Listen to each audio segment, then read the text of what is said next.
Hey there, and welcome to Reading for Tots, where we talk about all things early literacy. Today we're talking about what not to do when teaching phonics to your toddler. If you've ever wondered, am I teaching reading the right way? You're not alone. Most parents start teaching with the best of intentions, but a few small mistakes can slow everything down. So today I'm going to talk you through the most common mistakes that most parents make and the best way to fix them.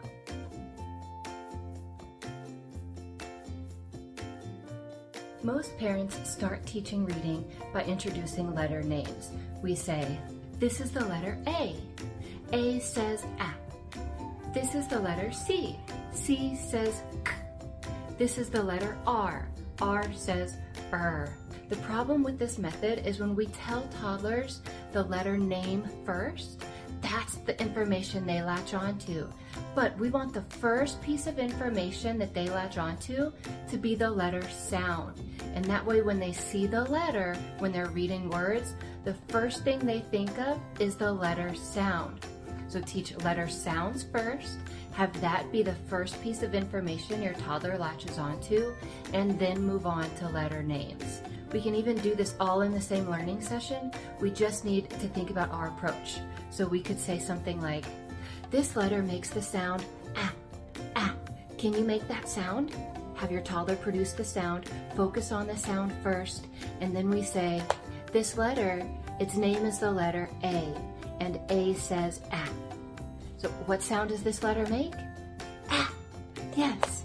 That's how we can approach it if we want to do letter names and letter sounds all in the same session, but we want to have the primary focus on the letter sound first.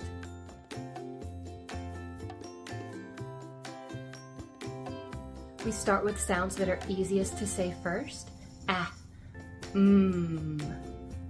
And we start with letters that are the most common as well. Here's a quick glimpse at the introduction order of the letters that I usually use for my approach.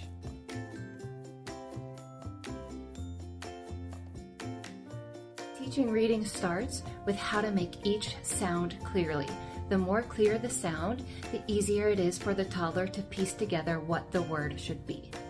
So when we need to make clear, concise sounds, we focus on how the sound is made. What is your mouth doing when you make the sound? When we make the sound for M, our mouth is closed tight. When we make the sound P for P, our mouth starts closed and then it ends open. P, and we feel a little puff of air come out of our mouth after we make the sound. Little keys and tips like this help a toddler create a uniqueness for each letter. That uniqueness helps them identify the letter, helps them create specific, concise sounds, and it helps with letter recall when we start blending words. This is called the articulation method, and not focusing on mouth movements or letter characteristics when we're introducing sounds is a big mistake that I see parents make all the time.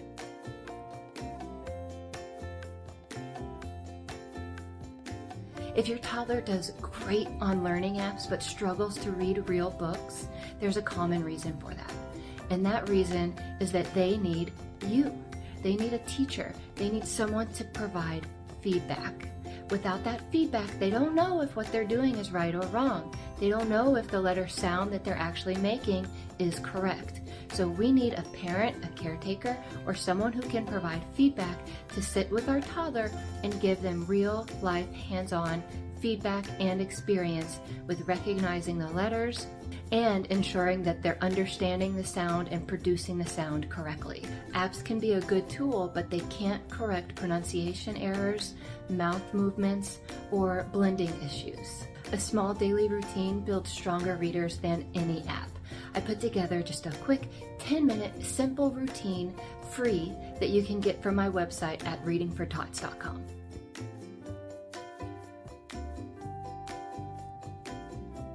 Sight words can feel like a shortcut and an easy win, but starting with sight words isn't reading, that's memorization. And with our memorization, we want them to remember letter sounds, grammar rules, and things that can be replicated and seen as patterns to help them learn to read in a more efficient manner. When we teach phonics first and word families and beginning blends and digraphs, learning to read becomes so much easier because they have a solid foundation. Words like car become so much easier to read if they understand the A-R word family and how R can affect vowel sounds. But if they understand how the R affects the A in that A-R combination, they'll be able to recognize the pattern and read more words more efficiently. For help getting started in the right order, I created a free phonics quick start that you can get at my website at readingfortots.com.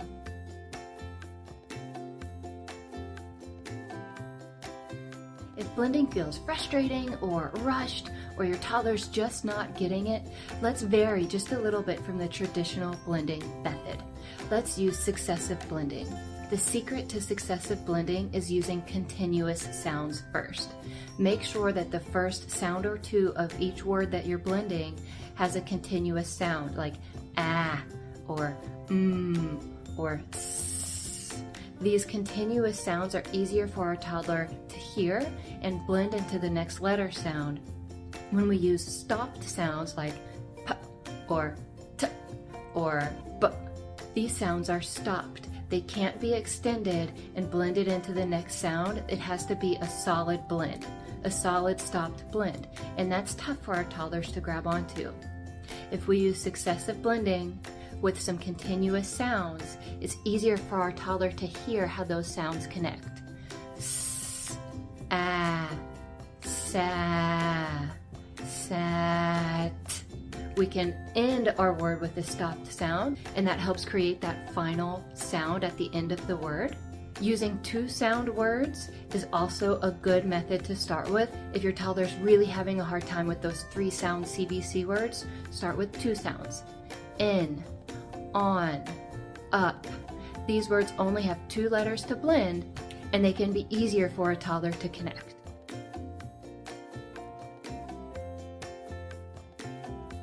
Before we introduce letters on a piece of paper to our toddlers, we need to make sure that they can produce and hear the sounds. Hearing the sounds is called phonemic awareness.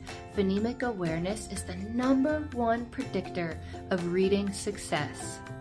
And if we skip that foundational skill, we're creating a big hurdle for our toddler when they start reading words. You can do this with literally no material, just wordplay and sound play with your toddler. What's the first sound that you hear in the word sun?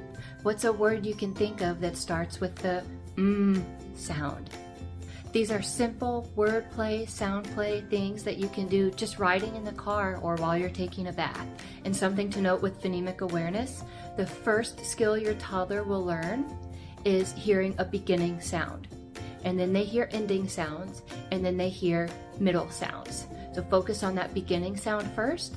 As they start really grasping that, you can move on to ending sounds and then work on middle sounds. But the secret to success is consistency and short, quick 5 to 10 minute reading routines every day. Here's what it looks like.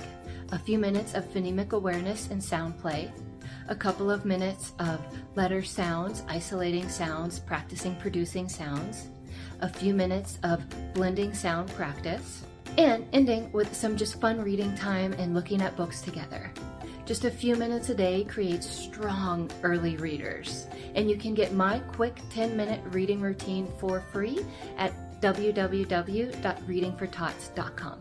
I hope this video provided value. I hope you got a lot out of it. And please let me know below what other reading tips you'd like to see next.